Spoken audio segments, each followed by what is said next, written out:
Hi friends, welcome to my channel సాహితీ మను vlogs.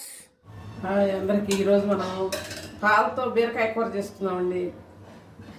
పాలతో బీరకాయ కూర, వాటికి తిరగమాత గింజలు, ఉల్లిపాయలు, కరివేపాకు, తిరగమాత గింజలు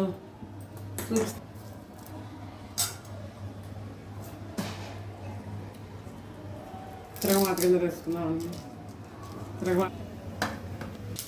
కరివేపాకు వేసుకున్నాం.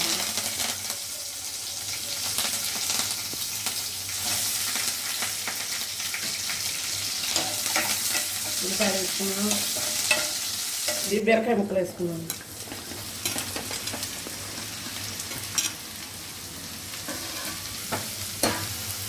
పసుపు వేసుకున్నామండి.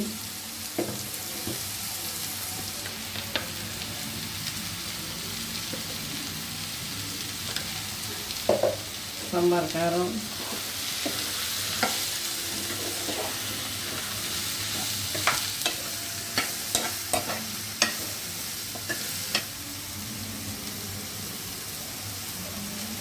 సరిపోయిన సాల్ట్ వేసుకున్నామండి. వీటిని చక్కగా మగ్గరిద్దామండి. అసలు నీళ్ళు వేయలేదండి, చుక్కగా నీళ్ళు వేయకుండా బీరకాయలో ఉన్న నీరుతోనే మొగ్గుతుంది. చక్కగా మగ్గిన తర్వాత ఇంకా బాగా మగ్గాలండి. వద్దు, నీళ్ళు మాత్రం వేయద్దు మీరు. మగ్గిన తర్వాత చూసుకుందాం. కూర చక్కగా మగ్గిందండి. ఇప్పుడు పాలు పోసుకుందాం. వాటర్ అసలు వేయద్దు, టేస్ట్ పోద్ది వాటర్ వేస్తే. పాలు పోసుకొని కొంచెంసేపు మగ్గ పెట్టుకుందాం.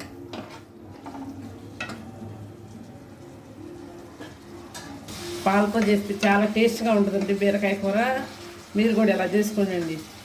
వాటర్ వేయద్దు, వాటర్ అస్సలు చుక్క కూడా వేయద్దు.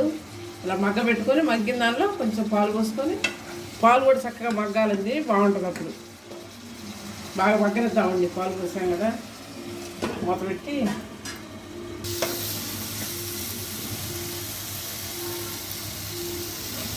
చక్కగా ఆ పాలు కూడా ఇంకిపోయినాయండి. కూర ఇలా చేసుకోవాలి, మగ్గిపోయింది. ఇలా చేసుకొని అన్నంలో వేసుకుంటే అన్నంలో తింటే చాలా బాగుంటుందండి. Thank you. Thanks for watching. Don't forget to like, share and subscribe.